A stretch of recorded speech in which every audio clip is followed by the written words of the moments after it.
Bonsoir tout le monde, ici Monsieur Cacahuète et ce soir nous sommes dimanche 17 novembre, octobre. Aujourd'hui nous sommes dimanche 17 octobre 2021, il est déjà 23h07. Aujourd'hui dans ce nouvel épisode de Parlons DVD, je vais vous présenter... Tchoum. Non, on n'a pas regardé le film Tchoum ce soir. À tes souhaits. On a regardé le film Osiris, la 9e planète. Un film que j'ai choisi, que je voulais voir depuis longtemps. Avec Kellan Lutz, Daniel Macpherson, Luke Ford, Isabelle Lucas, Temuera Morrison, Rachel Griffiths et Tegan Croft. Alors on est sur un film de science-fiction, donc là on est vraiment sur mon genre de film de prédilection. Ça faisait un bon moment qu'on n'avait pas vu de film science-fiction, donc je suis super content de le voir. Et franchement j'ai bien apprécié le film. Mais je suis un petit peu resté sur ma faim, mais je vous dirai pourquoi. C'est un film qui a été construit certainement pour être en plusieurs épisodes, puisque le titre anglais du film ne s'appelle pas Osiris, la 9e planète, mais Science Fiction Volume 1, The Osiris Child. Et oui, donc le titre du film commence par science-fiction, mais il y a quand même volume 1. Et en général, quand il y a volume 1 dans le titre d'un film, c'est qu'on prévoit certainement au moins un volume 2. Donc voilà, donc maintenant on va aller quand même plus en détail. Je vais vous lire le synopsis et puis après on va résumer un peu le film. Alors je vais certainement avoir une rubrique normale et puis après une rubrique spoil tout à la fin du film. Donc là pour le moment ça va, donc je vous préviendrai à quel moment ça risque de spoiler. Alors, dans un futur lointain, l'humanité part à la conquête de nouvelles planètes habitables. L'entreprise Exor est chargée d'organiser la vie dans ces nouveaux mondes. Mais un jour, Kane, un de ses principaux lieutenants, découvre que la planète Osiris, qui héberge sa fille, est menacée par un virus mortel. Il se lance alors dans une course à travers l'univers pour la sauver. Blockbuster spectaculaire et haletant, Osiris nous plonge dans un univers futuriste à couper le souffle. Réalisé par Shane Abbess, qui a fait également Gabriel. C'est un film fantastique, il me semble, Gabriel, mais je ne l'ai pas vu. Cette super production SF dans la lignée de Elysium et Star Trek est portée par un casting exceptionnel. Kellan Lutz, Hercule, Isabelle Lucas, Transformer, Temuera Morrison, La Revanche des Sith. Une aventure épique aux confins de la galaxie sublimée par Richard Hobbs, le sensationnel directeur artistique de Mad Max Fury Road. Un choc. En bonus, il y a un making-of. D'après Zulu, il y a aussi un acteur des films Twilight, c'est ça? Donc c'est pas cité. Alors, bon, le résumé... C'est un des acteurs principaux. C'est pas cité derrière le boîtier. Sinon, où est-ce que je vais dire donc... bon, le synopsis raconte pas grand chose, donc de toute façon je vais résumer comme d'habitude, mais je suis pas complètement d'accord avec certains des détails qui sont écrits derrière la boîte. Il parle de super production, de blockbuster, tout ça, alors que sur internet, quand on fait des recherches sur le film, il s'agirait plutôt d'un film à petit budget. Donc blockbuster et film à petit budget et super production, c'est pas des mots qui vont dans la même catégorie, c'est même des opposés. Donc il faudra à un moment donné se mettre d'accord. D'après ce que j'ai lu sur internet, il sait qu'il s'agit d'un film à petit budget australien qui à la base ne devait pas sortir de l'Australie, ou du moins uniquement en VO demande, vidéo à la demande. Finalement le film s'est relativement bien fait connaître. Après, est-ce qu'il est sorti au cinéma aux États-Unis, en France et dans les autres pays, je ne sais pas. En tout cas c'est une chouette surprise. Mais voilà, on sent que sous certains aspects, notamment les combats, tout ça, on sent qu'ils ont voulu faire du cache-misère par moment, et mais je vais expliquer après pourquoi. Passons d'abord au résumé du film. Alors bon, déjà on est sur un boîtier standard, rien d'exceptionnel. Après le boîtier est un peu difficile à ouvrir, rien de particulier. À la base il était dans un coffret qui contenait 3 DVD, mais ça je vous en parlerai après. Un genre de coffret cartonné classique où ils mettent plusieurs DVD de la même thématique, ça se faisait beaucoup. Là, c'était trois films fantastiques ou science-fiction qui étaient réunis. Donc il y avait Osiris, il y avait Guardians et puis un autre film. Bon bref, donc pour le film, pour Osiris et la neuvième planète, donc je connaissais le film un petit peu, mais sans plus, parce que j'avais vu des bandes annonces, et franchement, ça avait l'air vraiment cool. C'est pour ça que je voulais avoir le film en DVD. Et puis il y a quelques années, donc lorsque je regardais ce qu'il y avait en solde sur le site d'Auchan.fr, et bien je suis tombé par hasard sur le coffret qui était vraiment pas cher du tout. Et sur les trois films, j'en avais déjà un des trois, mais les deux autres m'intéressaient beaucoup, donc Osiris et Guardians. Donc du coup, j'avais pris le coffret. Voilà pour les circonstances. Donc maintenant pour le film. De quoi ça parle? Alors, c'est vrai que le début, ça peut paraître un peu confus, mais en fait, c'est parce que parmi les différents personnages, alors il n'y a pas énormément de personnages, mais parmi les personnages principaux, il y a surtout deux personnages principaux que l'on va beaucoup voir, et du coup, en fait, au début, donc en quelques phrases, on explique un petit peu le contexte vite fait au début des deux personnages. Mais moi, j'avais cru que c'était qu'il parlait que d'un seul personnage. Et c'est après que j'ai compris en fait, parce que du coup, certains détails m'avaient un petit peu échappé dans les premiers instants. Et en fait, on nous présente deux personnages. Donc un personnage qui s'est retrouvé en prison donc sur Osiris, une planète qui s'appelle comme ça. Et ça fait un peu comme Luxembourg, parce que Luxembourg c'est un pays, mais c'est aussi une ville. Et la capitale de Luxembourg, c'est Luxembourg, si je dis pas de conneries. Et donc là, a priori, c'est le même cas, parce que la planète s'appelle apparemment Osiris, mais il y a également une ville sur cette planète qui s'appelle Osiris. Osiris. Donc voilà, c'est un petit peu étrange. Osiris, c'est la colonie, c'est une colonie. Oui, c'est le nom de la colonie. Et de la planète aussi par la même occasion, et du coup de la ville. Mais il y a d'autres lieux, il y a d'autres lieux, mais en général c'est des petits lieux, voire bon, il y a une prison et puis il y a quelques petits lieux à droite à gauche, mais voilà. Sinon en dehors de la ville, il n'y a pas grand chose. Donc bref, on a un gars qui se retrouve dans cette prison d'Osiris, Osiris, on ne sait pas trop exactement dans quelles circonstances. Et puis après, on nous en parle vite fait au début, et après on ne le voit plus avant plusieurs scènes. Et puis après, donc, on voit un autre personnage qui a plus ou moins à peu près dans la même tranche d'âge, donc les deux sont dans les trentenaires, on va dire. Et c'est pour ça que j'étais un petit peu perdu au début. Et la deuxième personne, en fait, le deuxième homme, donc là, lui, il est lieutenant, il travaille donc pour la compagnie Exor, donc c'est alors je sais pas trop, on n'a pas tous les détails sur cette compagnie là, mais apparemment donc il y a à la fois une caste militaire qui est derrière cette compagnie là, mais également donc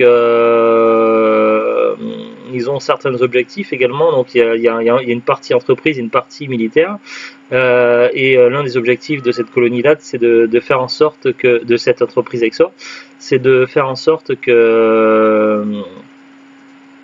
de favoriser la colonisation de planètes pour les descendants de la Terre, puisque évidemment pour gérer les problèmes de surpopulation, l'humanité s'est mise à coloniser différentes planètes. Sauf que par moment, c'est pas toujours simple, et parfois il y a des civilisations locales et des espèces locales qui ne sont pas forcément d'accord de se faire coloniser par les humains. Et donc la compagnie Exor gère tout ça. Alors je ne sais pas quel type de gouvernement il y a pour gérer l'humanité dans le monde de ce film-là. Puisque c'est pas dans le monde d'Osiris, parce qu'Osiris c'est une seule planète, une colonie, mais dans le monde de cette histoire-là, je sais pas trop comment ça marche, est-ce qu'il y a une genre de police intergalactique ou pas.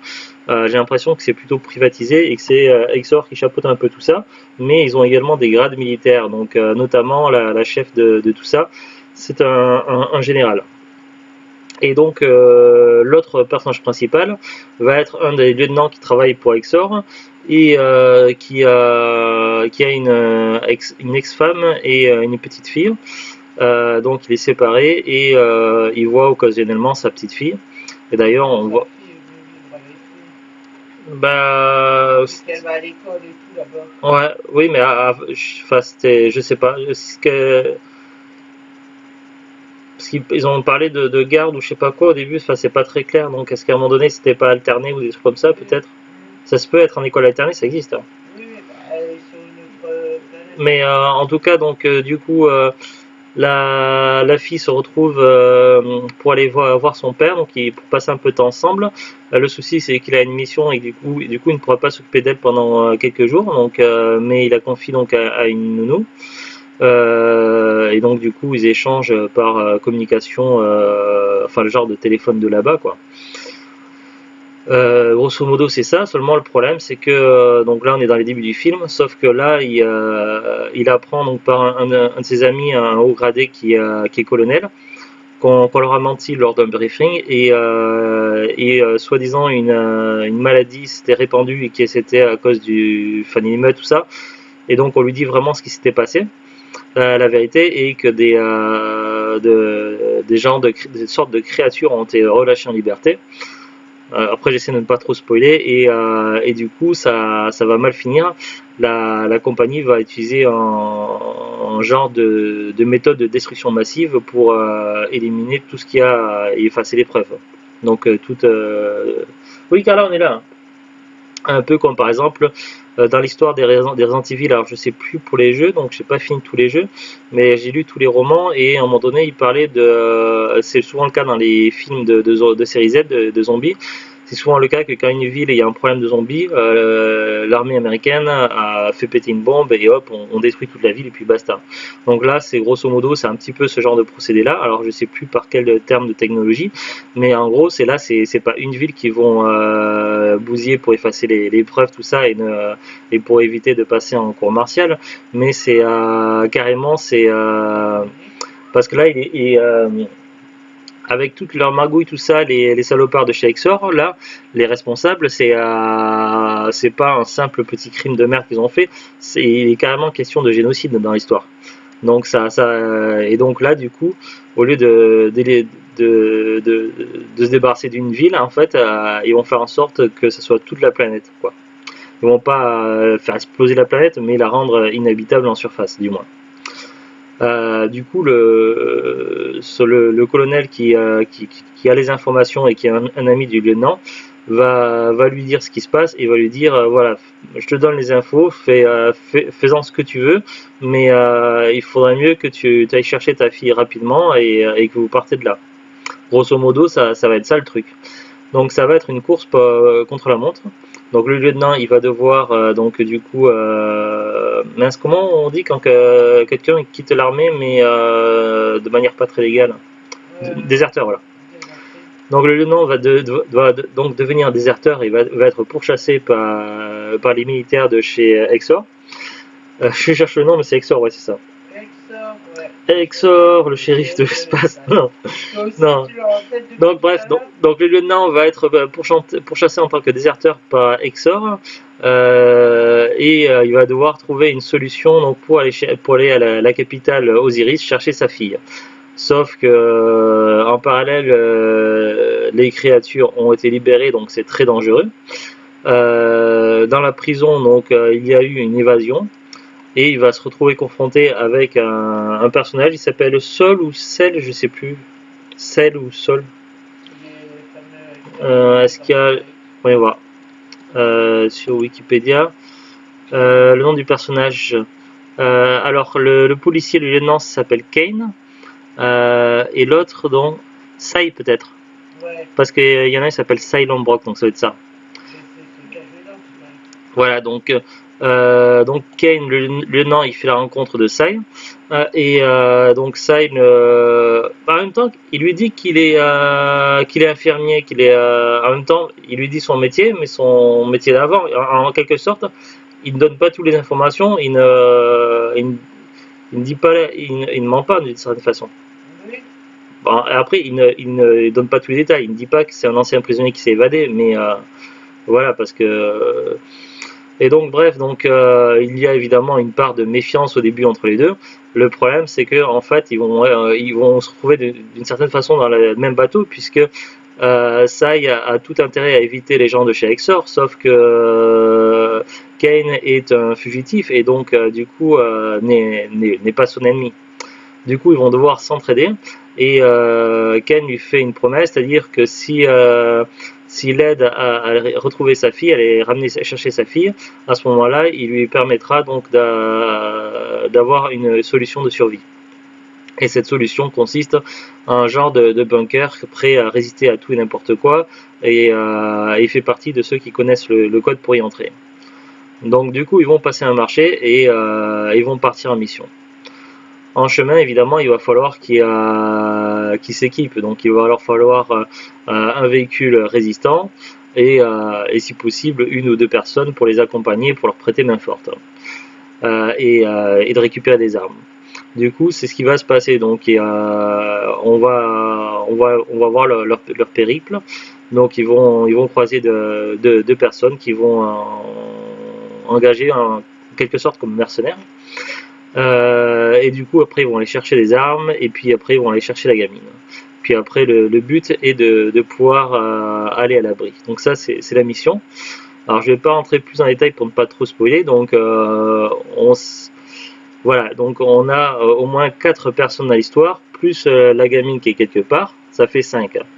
Sur les 5 personnes, je ne vous cache pas qu'ils ne vont pas tous se retrouver à l'abri.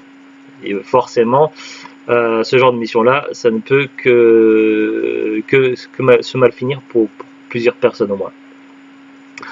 Il y a quand même un petit peu de suspense parce que des fois les films sont assez prévisibles et on sait dès les premières minutes qui va être le héros de l'histoire, qui va survivre et tout ça aller jusqu'au bout. Mais là on a quand même des rebondissements inattendus, donc c'est assez intéressant pour le coup. Et il y a des choses aussi que j'aurais à dire, mais ça sera tout à la fin dans la vidéo, dans la rubrique spoiler. Par contre, quelque chose que je peux vous dire qui est pas trop gênant au niveau du spoil, c'est qu'on va avoir des phases en fait avec des retours en arrière. Du coup, ça fait penser un petit peu à Lost, les disparus, la série où il y a des retours en arrière des fois pour expliquer les choses. Et du coup, on va avoir plusieurs temporalités. Donc, on va alterner entre le présent et entre différentes époques du passé. Les époques du passé qu'on va voir, donc ça va être, il y a une partie qui va se passer au moment de la prison et des événements qui sont passés à la prison, donc avant que les monstres soient en liberté. Et puis l'un des retours en arrière dans le passé va être plusieurs années en arrière. Il va expliquer en fait comment Sai s'est retrouvé parmi les prisonniers et qu'est-ce qui est à l'origine de tout ça.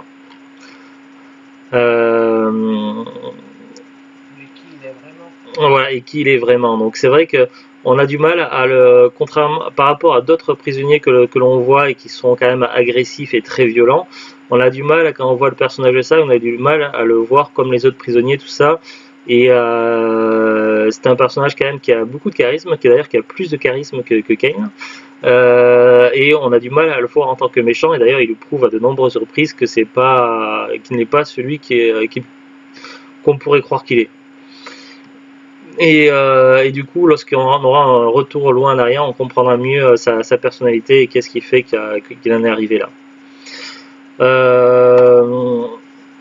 Voilà, alors après, j'aurais des choses à dire, mais ça sera plutôt dans la rubrique spoiler. Mais pour le film en lui-même, donc nous on l'a vu en doublage VF, on l'a vu sur l'écran plat ici sur la PlayStation 4. Aucun problème, le doublage VF est excellent, le jeu des acteurs est parfait.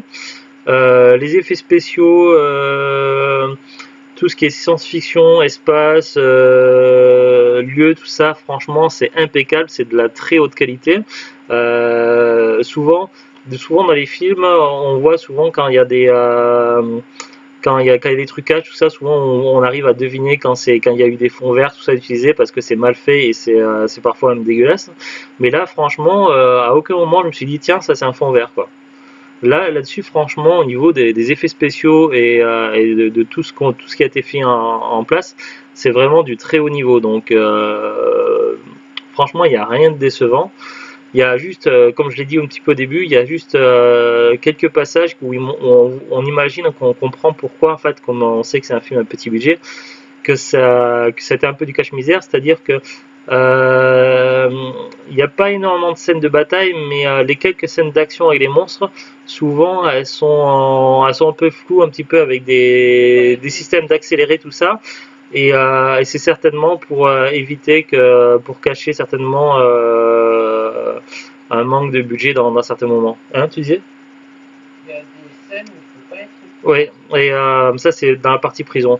Et dans la partie prison, il y a une scène de bagarre entre prisonniers où il faut pas être épileptique, et d'autres scènes encore à la prison où ils ont utilisé un système assez original pour quand les prisonniers sont dans les prisons américaines, dans les films ou les séries qui sont, comment on dit, qui font des conneries, tout ça, à un moment donné, ils sont mis à l'écart pendant, je sais plus, un certain nombre d'heures ou de jours. Je sais plus comment on appelle ça, en isolement, voilà. Et là, ils ont utilisé un système d'isolement assez original. Ça fait penser un petit peu à des roues de hamster, des cages vous savez, les roues où les hamsters tournent dedans. Et du coup, j'ai trouvé ça assez original. Mais par contre, au niveau des yeux, ça pique un peu les yeux. Si vous êtes, donc, si vous êtes épileptique, attention. Donc, voilà, donc il y a quelques scènes où ça peut être pour les yeux, donc attention. Mais par rapport à des systèmes de vitesse et de clignotement des yeux. Mais voilà, donc à part quelques scènes où ça a été un petit peu, où ils ont fait un peu de cache-misère sur certaines scènes d'action entre prisonniers et avec les monstres, à part ça, ce serait le seul, je veux dire, à la limite, point faible du film. Sinon, ensemble, globalement, c'est un film de très haute qualité. Pendant un moment, je pensais que le film était tiré d'un roman, parce que c'est vrai qu'il y a beaucoup de films de science-fiction qui sont tirés de romans, et parfois il n'y a jamais de suite, alors que dans les romans ils continuent plus loin, mais parce que le film n'a pas eu assez de succès. Je pense par exemple à La 9e vague, qui était un film assez sympa, qui était tiré d'une série de romans, et il y a plein de films qui n'ont jamais pu aller jusqu'au bout parce qu'ils n'ont pas eu assez de succès. Et là, en fait, le film, c'est original parce que le film est découpé en chapitres, et il y a un titre à chaque chapitre, tout ça. Et la façon dont c'est construit, c'est très original, tout ça. Et du coup, je pensais que c'était tiré d'un roman, alors que du coup, non, c'est pas le cas. Mais j'ai fait quelques recherches après, avant de démarrer la vidéo, mais non, apparemment non. Mais par contre, je pense en fait que le réalisateur et l'auteur du script du film et le scénariste, en fait, ils avaient certainement beaucoup de projets pour le film, et pas uniquement des projets pour un seul film, puisqu'il y a des choses qui sont laissées un petit peu en suspens, notamment la fin, et puis sur ce qui peut advenir sur certains personnages qui mériteraient un sort bien particulier. Mais ça, j'en parlerai tout à l'heure pour ne pas spoiler. Mais voilà, je pense en fait que voilà, le film est pas si vieux que ça, et c'est possible qu'un jour qu'il y ait des suites. D'ailleurs, rien que le titre du film, alors là, bon, ça vous dirait rien parce que le titre c'est Osiris, la 9e planète, mais si je vais sur Wikipédia, le titre anglais, le titre d'origine du film, c'est Science Fiction Volume 1, The Osiris Child. Donc à partir du moment où le film s'appelle Science Fiction Volume 1, c'est que forcément on prévoit de faire un volume 2. Donc voilà, donc c'est dommage parce que du coup, le film, c'est évidemment c'est le premier film, donc il met en place un petit peu les bases et tout ce qui va toucher à cet univers-là, mais il y a plein de choses qui restent en suspens. Donc voilà, j'espère qu'un jour ils vont sortir la suite, et que du coup ils pourront plus développer le reste, et savoir également qu'est-ce qui sera advenu des survivants du premier film. Quel sera leur destin. Alors le film est de quelle année? 2016. 2016, donc ça fait maintenant quand même 5 ans. Mais bon, on sait jamais, des fois il se passe 5 à 10 ans avant qu'il y ait une suite pour un film. Donc en 5 ans, c'est pas encore trop vieux, tout n'est pas perdu pour avoir une suite. Enfin, j'espère qu'il y aura vraiment une suite un jour. Parce que il y a vraiment un énorme potentiel pour le film, et ça serait dommage de ne pas avoir de suite. Je pense que c'est tout ce que je peux dire là pour le moment sur le film. J'en reparlerai après dans la rubrique spoil. On va regarder ensemble la fiche Wikipédia. Osiris, la 9e planète, ou en anglais donc Science Fiction Volume 1, The Osiris Child, est un film de science-fiction australien écrit et réalisé par Chen Ebess, sorti en 2016. Alors ils nous disent le synopsis. Dans un futur lointain, l'humanité est lancée dans une course à la colonisation interplanétaire. Pour trouver d'autres planètes habitables, Ken, lieutenant pour l'entreprise Exor, a pour mission d'organiser la vie dans ces nouveaux mondes. Mais un jour, il découvre, mais un jour, il découvre que des prisonniers se sont emparés d'un virus mortel qui menace de diffuser sur Osiris, planète où vit la fille de Cain. Il se lance alors dans une course contre la montre pour sauver sa fille. Titre français: Osiris, la 9e planète. Réalisation: Shane Abbess. Scénario: Shane Abbess et Brian Caccia. Société de distribution: Wildside Film. Pays d'origine: Australie. Langue originale: anglais. Durée: 95 minutes. Franchement, donc 95 minutes, ça fait 1h30, 1h35 quoi. Franchement, j'ai pas vu le temps passer et j'ai trouvé même beaucoup trop court. Hein. C'est dommage. Une preuve que le film, j'ai bien aimé. Après, c'est sûr que moi, les films de science-fiction, voilà, il y avait tout pour me plaire dans le film. Date de sortie aux États-Unis le 24 septembre 2016 au Fantastic Fest, donc ça doit être un festival, je crois. Et en France le 9 août 2017 en DVD, donc il n'est pas passé par les 4 cinémas. Casting: donc Kellan Lutz, Daniel Macpherson, Isabelle Luca, Rachel Griffiths, Luke Ford, Temuera Morrison, Bren Foster, Tegan Croft, Firas Dirani, Harry Pavlidis, Paul Winchester, Zoé Ventura, Brendan Clarkin, Vincent Adriano, Andy Rodoreda, Ian Roberts, Zoé Carides, Luke Hemsworth. Ah, est-ce qu'il serait de la famille à Chris Hemsworth peut-être? Stephen Leader, Dean Kirwood, Louise Dodge, Bianca Bradet, Eileen Bill, Caleb Holloway et Christy Best. Et c'est tout ce qu'on a comme info sur Wikipédia, c'est pas grand chose. Le DVD, donc moi c'était dans un coffret avec 3 DVD. J'ai fait quelques recherches sur Amazon et le film Osiris est encore disponible en quasiment tous les formats. Alors j'ai plus le prix en tête du coffret que j'avais payé où il y avait les 3 DVD, donc je pourrais pas vous dire. Je me souviens juste que c'était sur Auchan.fr et que c'était il y a quelques années en solde. Là, si vous cherchez le DVD, donc du coup sur les 4 formats sont disponibles, expédiés et vendus par Amazon, toujours en stock. Donc du coup ça donne une petite idée des prix. Alors après j'ai pas regardé sur les autres sites, mais il y a plein d'autres sites. Il y a Fnac, il y a Vinted, il y a Le Bon Coin, il y a eBay, etc. Alors là pour Amazon, donc le DVD tout seul, expédié vendu par Amazon, donc il est à 8,99. C'est un prix standard. Si vous cherchez plutôt le coffret, donc le coffret contient en DVD donc Osiris, Guardian et Signal. Alors Guardian, c'est un film de super-héros un petit peu à la Marvel, mais version avec des super-héros russes, donc version russe, qui a fait pas mal de bruit sur les réseaux sociaux quand il est sorti. J'ai vu que la bande-annonce, mais ça a l'air sympathique. Donc le film, on l'a pas encore regardé avec Zublut. Et le troisième film, c'est Signal. Donc ça va être un film fantastique ou de science-fiction, mais je ne connais pas du tout. On l'a pas vu encore non plus. Sur le coffret des 3 films, c'est le premier qu'on regarde. Le coffret est vendu à 26 €. Donc si on divise par 3, ça fait... Alors, je regarde sur la calculatrice de l'ordinateur. Alors, elle met du temps à s'ouvrir. Alors, 26 divisé par 3, ça revient à 8,66 € le DVD. C'est un prix correct. Donc, expédié vendu par Amazon. C'est également trouvable en Blu-ray. Alors, le Blu-ray standard classique est vendu à 13,99 €, expédié vendu par Amazon. Et il y a le Blu-ray Steelbook. Alors si vous êtes plus Blu-ray que DVD, moi à votre place je prendrais plutôt le Steelbook. Parce que le Blu-ray est à 13,99 € et le Steelbook à 15 €. Donc ça fait quoi, 1 € et 1 centime de différence. Donc pour 1 € et 1 centime de différence, le Steelbook franchement il claque plus. Expédié vendu par Amazon, 15 €, donc pour un Steelbook c'est pas très cher. Après je connais pas trop les prix Blu-ray, je regarde rarement, mais ça semble être un prix assez correct. Et franchement, il claque le Blu-ray, la version Steelbook. Enfin, c'est la version Blu-ray standard bof, mais la version Steelbook, waouh. Si c'est bien le bon visuel. Parce que des fois, les sites ils mettent un visuel qui n'est pas forcément. En tout cas, il claque bien. Donc, moi je trouve stylé. Voilà, ben, c'est tout. Donc, si vous ne voulez pas vous faire spoiler des détails du film, donc je vous conseille d'arrêter là la vidéo. Et si d'ici quelques secondes vous êtes encore là, et ben c'est pas grave, on peut continuer à parler. Donc, puisque vous êtes toujours là, donc on va pouvoir parler un petit peu donc, de certains détails du film. Donc là, on est dans la rubrique spoiler. Alors, les créatures, c'est vrai que je n'ai pas parlé des créatures des monstres en détail, pour je ne sais pas pour quelle raison.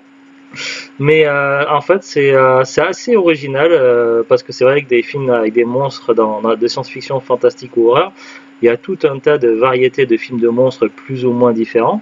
Mais des films où c'est des monstres tortues, c'est assez rare. En général, quand on voit des tortues humanoïdes, c'est plutôt des gentils et c'est plutôt des tortues ninja. Mais là, non, c'est des genres de tortues humanoïdes, mais en version monstre et pas du tout sympathique.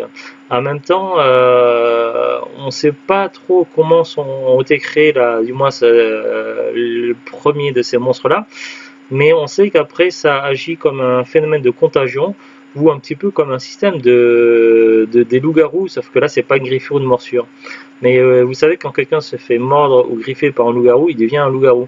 Mais là, donc, on a une scène dans les films où un prisonnier se fait, je crois, cracher dessus par une espèce de crachat noir bizarre par une espèce de ces tortues monstres. Et du coup, il se change en monstre lui-même. Donc voilà pourquoi je n'ai pas parlé tout à l'heure des créatures, justement pour ne pas spoiler des choses.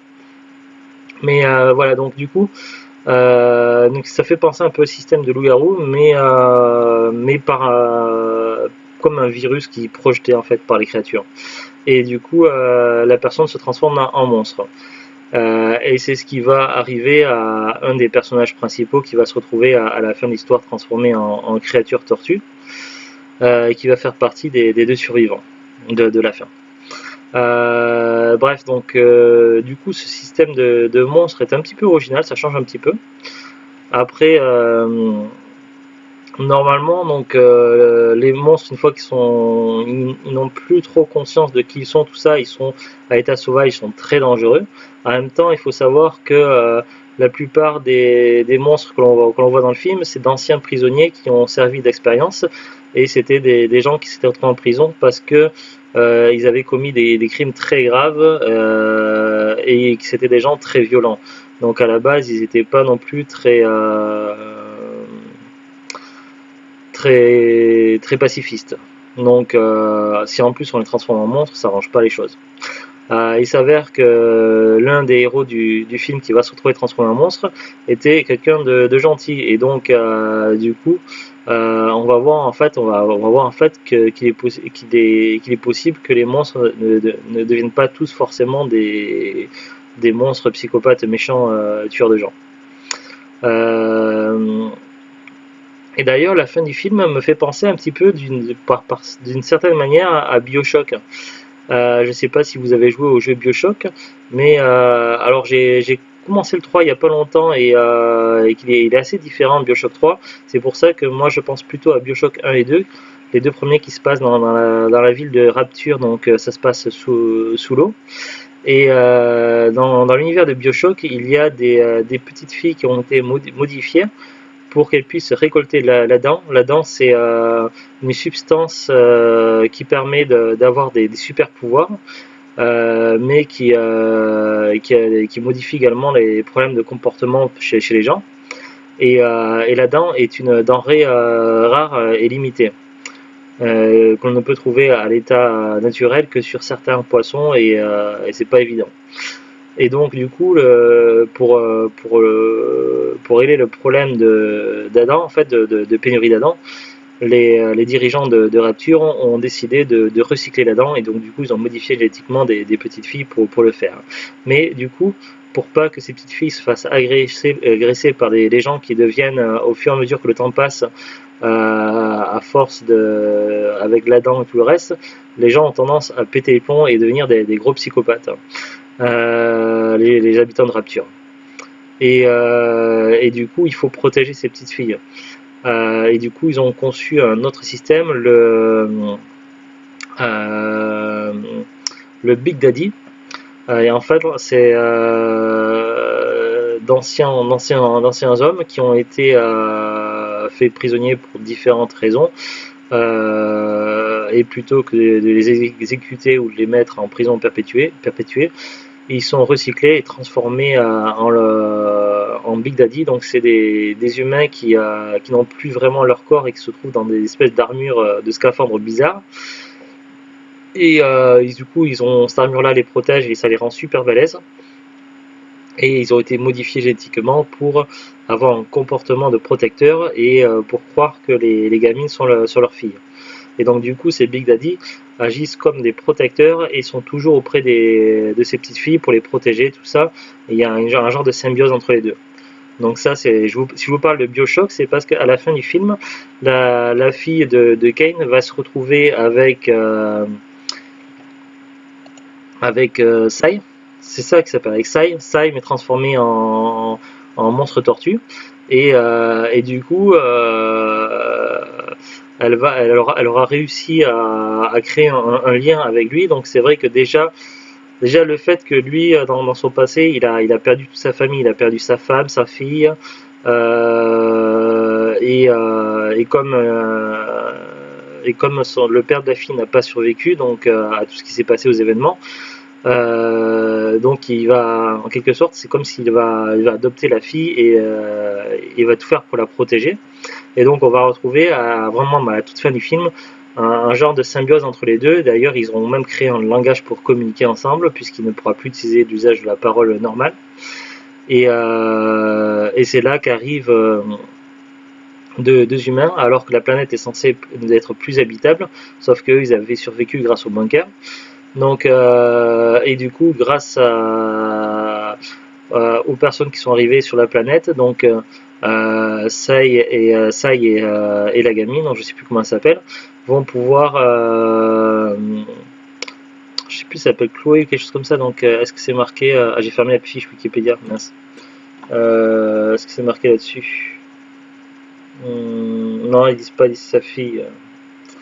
Bref, donc Sai et la fille de Ken donc vont pouvoir retourner à la civilisation, et après on sait pas, le film s'arrête comme ça.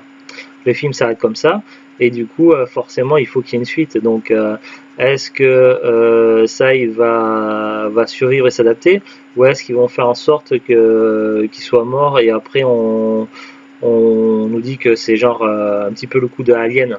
Je sais pas si vous avez vu les films Alien, mais dans Alien 2, à la fin, il y a plusieurs personnes qui ont survécu, notamment Ripley, donc la principale, mais également Newt, la petite fille, le caporal X. Sauf qu'après, quand on voit le début du film Alien 3, en fait, il n'y a que Ripley qui a survécu. Il y a eu un accident, un crash, et Newt et X sont morts. Et donc du coup il ne reste plus que Ripley toute seule. Donc est-ce que dans le prochain film ils feront en sorte que, pour ne pas, par rapport à la condition de Sai, comme il est en créature tortue, est-ce qu'ils vont le faire mourir, est-ce qu'ils vont garder cette symbiose là, est-ce qu'il va rester aux côtés de la fille pour la protéger, est-ce qu'ils vont trouver un remède et pouvoir faire le phénomène inverse et faire qu'il reprenne son apparence humaine? Je sais pas, ça laisse plein de questions en suspens, donc qui peuvent travailler sur une suite. Il y a plein de possibilités de suite pour un scénario, donc il y a ça, et il y a les méchants. Donc les méchants, donc personne, à l'exception de Sai qui ne peut plus parler puisqu'il a un monstre tortue, et de la gamine, personne ne sait ce qui s'est vraiment passé. Donc est-ce que la compagnie Exor va être punie pour leur crime? Est-ce que le général qui a tout manigancé et masqué ça, est-ce qu'elle sera un jour punie ou pas? Ou est-ce que tranquille, s'y flotte et voilà, plus de problème, elle peut continuer ses conneries? Donc voilà, il y a plein de questions qui restent en suspens. Mais voilà, l'univers qui est autour du film est tellement riche, il y a tellement de possibilités qu'en 93 minutes, il pouvait, pour la durée d'un film classique, il pouvait pas tout mettre dans le film, quoi. Sinon, ça aurait été bâclé, ça aurait été du gâchis. Donc je pense et j'espère que le scénariste et le réalisateur ont des projets pour la suite et qui vont pouvoir arriver à la suite. Surtout que apparemment le film a eu quand même un certain succès, donc alors qu'à la base c'est un film à petit budget. Donc d'ailleurs j'ai tapé budget Osiris et j'ai pas trouvé le budget du film. Donc je sais pas combien il a coûté. Mais voilà, pour un petit film à petit budget, franchement, le film il claque, il déchire bien et il y a un potentiel énorme. Donc voilà, c'est un film qui mérite d'avoir des suites, et j'espère un jour qu'on aura l'occasion de voir ce que ça va devenir. Donc voilà, c'est pour ça que je parle de tout ça en rubrique spoiler et pas plus tôt. Mais voilà, ça, c'est vraiment une très belle trouvaille et une très belle surprise ce film-là. Si vous êtes fan de science-fiction, je le recommande, il n'y a pas de problème. Allez, sur ce, donc je vous dis une bonne fin de week-end, à très bientôt tout le monde et au revoir. Salut, salut!